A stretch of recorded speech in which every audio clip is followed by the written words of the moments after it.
Hey, everybody. Linda Bean, Outreach Coordinator from the Kelly Ann Dolan Memorial Fund. Thanks for joining us on our weekly Shining a Light.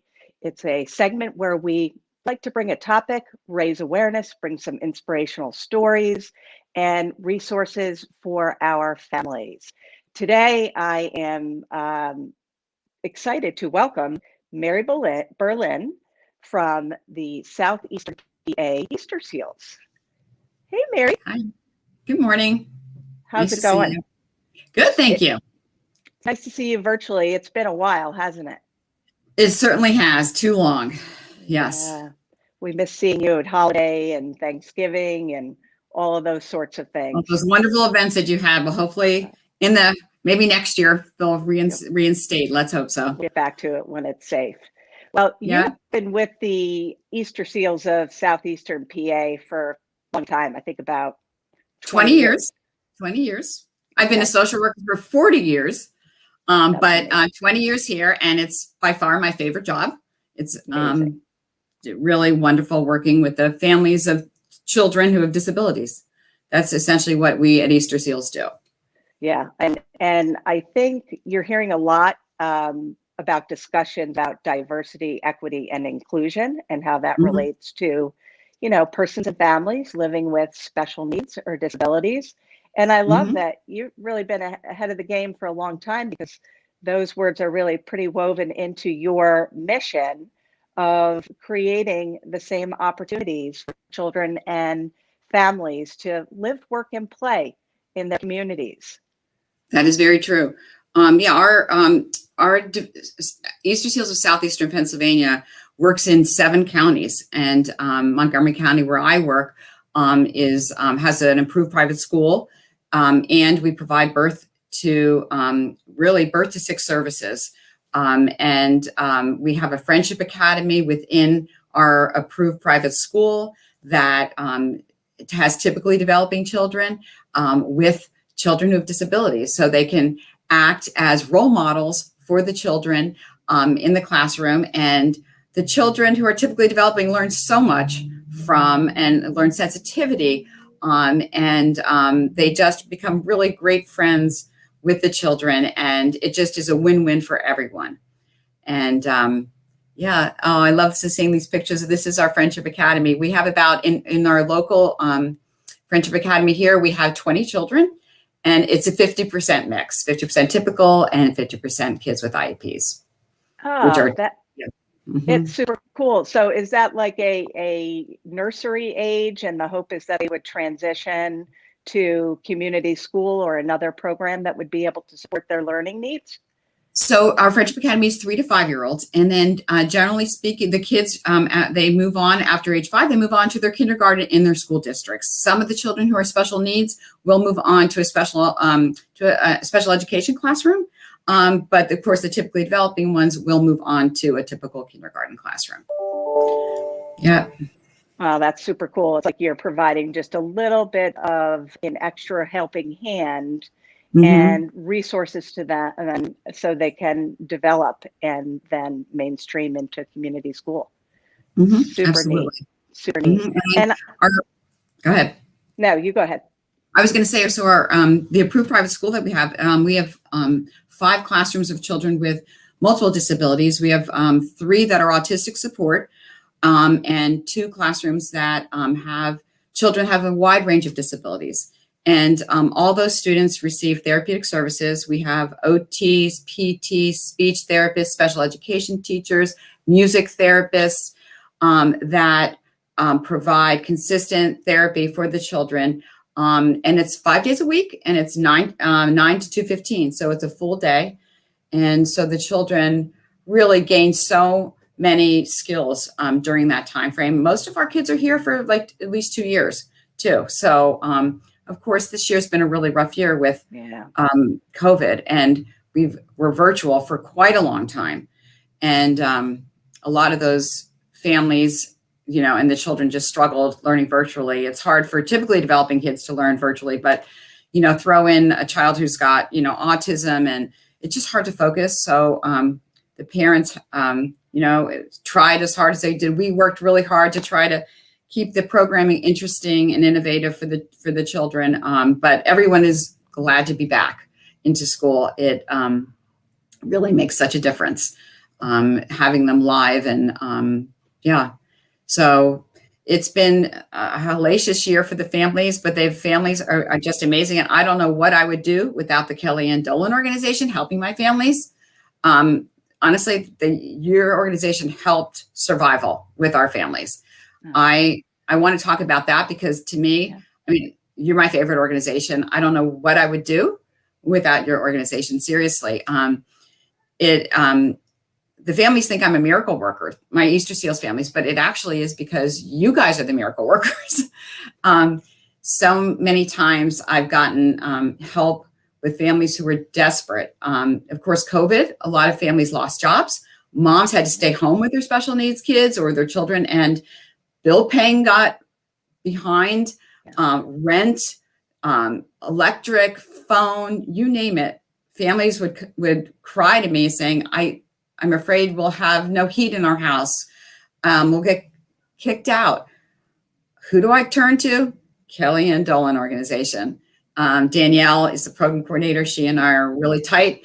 I bug her a lot, but she always takes it in stride, and she comes through. And honestly, it has saved many a family from being homeless.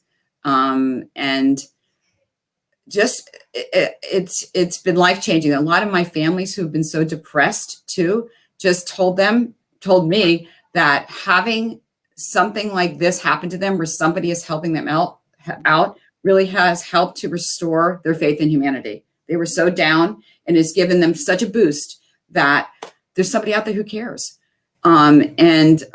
It's just been amazing. A couple examples, I just recently, I had a mom, a single mom who has a child who's in our autism support classroom who had a bed bug and a roach infestation. She has three children home this was during COVID. And we had to help her not only get infestation treatment, but more importantly, new furniture in the house because everything. And Kellyanne Dolan came through and helped provide new bedding for the family. It was amazing because they really needed it. They had no place. The bedding had to be thrown out.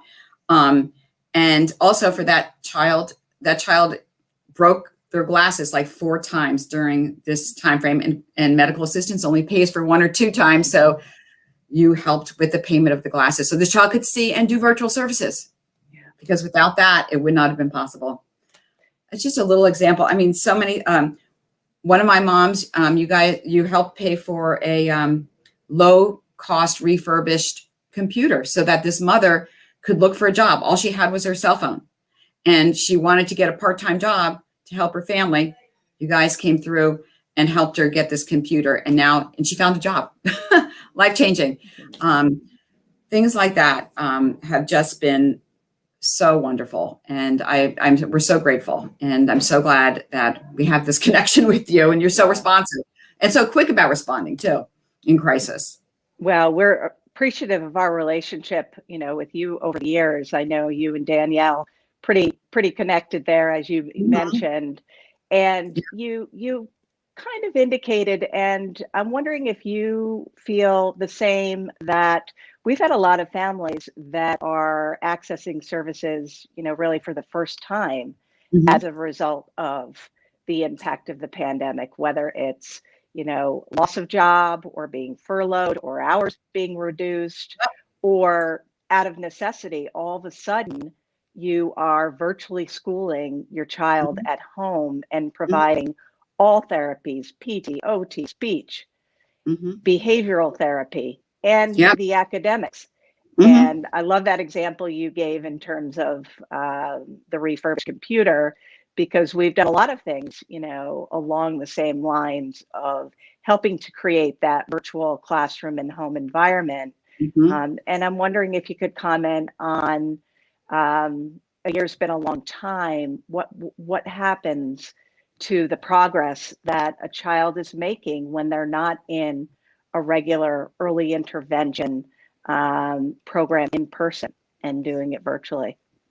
Yeah, no, it's been really hard for all of our children who have the significant disabilities.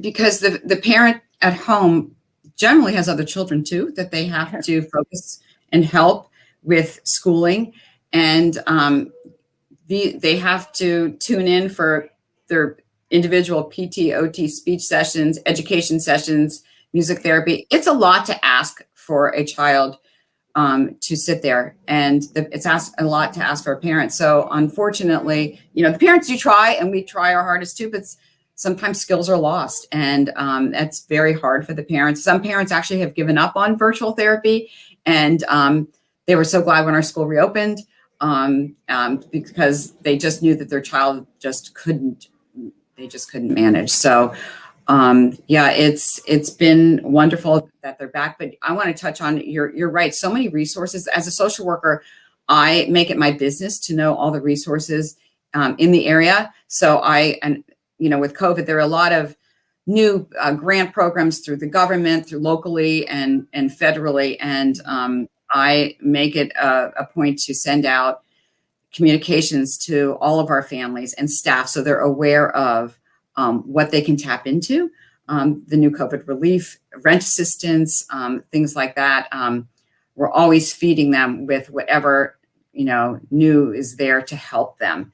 And it's made a big difference, but still, some families are suffering emotionally. It's tough. There's been a lot of stress on relationships. I have to try to help families sometimes with marital counseling, hooking them up with a therapist so that their marriage doesn't dissolve during this crisis. So that's been a big focus for me too. And, it's stressful for staff. It's stressful for everyone. And, but particularly for families with special needs kids. They have that double whammy of worrying about, and a lot of them have missed doctor appointments for their children, which has been stressing them out too, because they're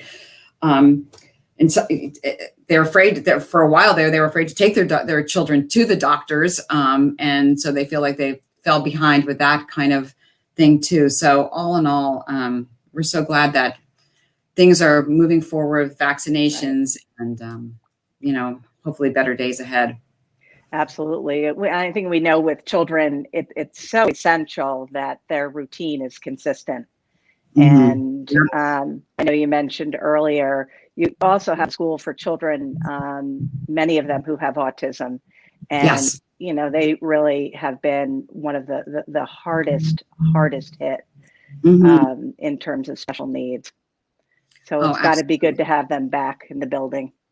Yes, absolutely. And most of our autistic support classroom children also receive wraparound services. That's one thing I help families connect with outside behavioral health, ABA services. Although, of course, during the pandemic, a lot of that was done virtually. But now, fortunately, a lot of the companies are starting to do home-based, which is nice. So parents are breathing a sigh of relief now that they're getting some help. And they're definitely already, we're hearing parents are seeing progress in their children, which is heartwarming for them. And they just need that boost emotionally, the parents, to see that, Absolutely. So, yeah. We are so appreciative of our partnership. We're so appreciative that you're out there and the array of services and interventions that you're providing to families overall that have children that are living with such a wide range of disabilities. Well, thank you. I just want to say, though, the other thing I haven't commented on is your help at Christmas time with the families was indispensable. Your help at Thanksgiving. I mean, those little things, they're big things to the family. I mean, and most of my families who got Christmas through you could never have purchased gifts for the family. So you made their Christmas day so special. Same thing with food baskets for Thanksgiving. And your support group, you just recently had a virtual support group, and my families were just so grateful that they had the opportunity to meet and connect with other parents who were going through the same thing. So that also gave them that positive emotional support that they needed. So thank you so much for that. And Yeah, I just love our partnership, and we'll continue until the day I retire, which won't be for a while because I love my job so much. Good. Yes. Well, we look forward to, having you back in person and having the holiday programs Good. back where, we've got all of that activity and fanfare around that. So I really, Mary, I thank you for spending a few minutes with us today, just telling us a Well, little bit about what's going on with Easter Seals of Southeastern PA. Certainly such a bonus in hearing how we've been able to touch and help many families. And it's just such a mutual partnership. it And is. we look forward to many years to come. Thank you so much. Me too. Okay. Please join us next week. I'm pretty excited about next week when we've got an author joining us, Lisa Palermo Mato. And she's written a book called The Upsides of Downs, which is really a funny chronicles of life with her daughter, Marley, who lives with Down syndrome. So join us next Thursday, same time, 11 o'clock. Also, a great opportunity to support the Dolan Fund. Next Tuesday, the 30th, we are partnering with local restaurant Cantina Felice, who is open for dinner. It's a great night for takeout or to dine in person, where 20% of the cost of your meal will come back and help families of the fund. So, two great opportunities to join and support the fund. Have a great day, everyone.